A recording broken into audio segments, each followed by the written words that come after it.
and it appears that the Jimmy Butler era with the Timberwolves is coming to an end. The four-time All-Star has reportedly requested a trade from Minnesota. He wants to join the Clippers, but the Knicks and Nets are also on his trade wish list.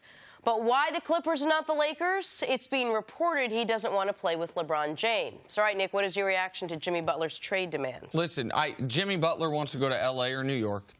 People have known this for quite some time. And the fact that he was going to demand a trade right now rather than wait for free agency, that was a bit of a surprise to some people. But everyone is reacting to the fact that LeBron's Lakers are not on his list. I mean, the league knows, and the players in the league know that, first of all, the Lakers are not trading Ingram and Ball for a guy this season when they believe either Kawhi Leonard, Klay Thompson, or Kevin Durant, one of those three guys, is coming to Los Angeles next year. And so Jimmy Butler knows he wasn't on the Lakers' top of their wish list, and I am never going to be a guy. Go ahead, C. Jimmy Butler's smarter than Des Bryant. Don't put people on the list you know you potentially can't go to. Oh, I'd look good in New England. Well, they look better with Josh Gordon. Oh, I would look good in Washington. Oh, they'll sign Michael Floyd or Perryman. No, he would have never been able to. So for us even pitching the question that he didn't want to play with LeBron is not accurate. He wasn't going to have a chance to play with LeBron, all right? The Lakers have more options. So Jimmy knows. Like, he also wants to have influence on who can be on. If he said he wanted to go to the Lakers, he has no influence on who's going to be on that roster. If he happens to go to New York, he might be able to influence Kyrie to come there or another free agent. If he goes to the Clippers, they have the cap space that he can have an influence on who's going to go there. So there's a reason why the Lakers were not on his list. Jimmy Butler is not a dumb guy. And the reason that it's noteworthy is because Woj, who's the best NBA reporter in the business, specifically wrote in his piece that the reason the Lakers aren't on the list when he circles basically New York City and Los Angeles, California, is because LeBron's there. And I get it. I know the common talking point today is going to be, oh, Paul George didn't go there. I'm hearing rumors Kawhi might not want to play with LeBron. Here's what I know.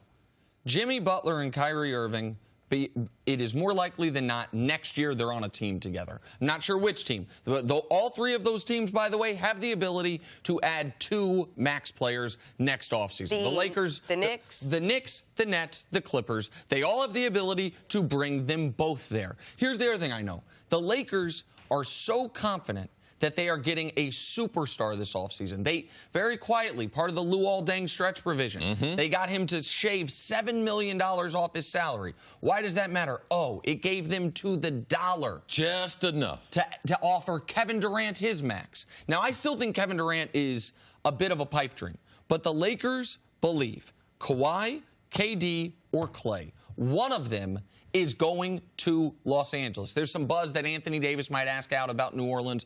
I'll believe that when I see it. Because him and LeBron, he switched over to Rich Paul, LeBron's agent, in Clutch Sports. And so, exactly right. But the Lakers don't think they need to trade their core. Now, you can make the argument that it's foolish to not try to win right now because LeBron's not getting older. Now we're talking about winning in year 17 with LeBron. I'll listen to that.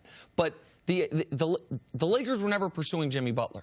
Like, he would have been a fourth option that they don't think they're going to have to go to. And so he knows that, and he wants to play with Kyrie. Yeah, Jim, he doesn't fit their style. Jimmy, he doesn't shoot the ball well enough, and he's not good enough on the defensive end that he would be.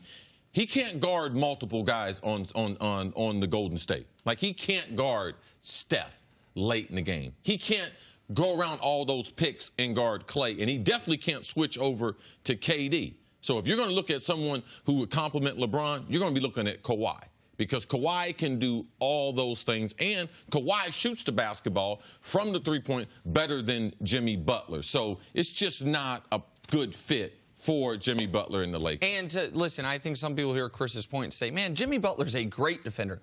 Jimmy Butler was at his best defensively when he was not asked to be at such a heavy workload offensively. If you dig into it, he's not the big reason, but there's a reason the Timberwolves struggled last year defensively even with him. We see this with every great player, even Kawhi, when he was asked to take a bigger offensive load, he went from clearly the best defensive player in the league to one of the 2 or 3 best defensive players in the league. There's no player in basketball that can give 100% on both ends. That's why you see guys, as their offensive workload increases, their defensive productivity decreases a little bit. But this next offseason, there is going to be an enormous amount of player movement. And nobody knows it more than the top 12 players in the league. And there are things those guys talk about that we are not privy to, that they are planning these things out ahead of time. And the one other thing with Jimmy that I will never criticize a guy for this, he wants to see how good a team can be with him being the best guy. And some people want to say, well, Kyrie's better than him. Jimmy Butler and Kyrie see each other eye to eye, and I'm sure Jimmy believes I can be the best guy on that team. He's 29 years old. If he goes to a team with LeBron James during his prime, he'll never get to be the best guy. Where do you think he ends up, Jimmy Butler? I think Jimmy Butler and Kyrie Irving are both in New York City next year. That's what I think. Now, Brooklyn is an interesting potential there. I don't want to throw them out of it. My gut would say the Knicks, but I think Jimmy Butler and Kyrie are in New York City, not with the Clippers, in New York next year. But I think Jimmy's going to be the third player to demand a trade, give a list of teams, and get traded, but not to one of those 3 teams.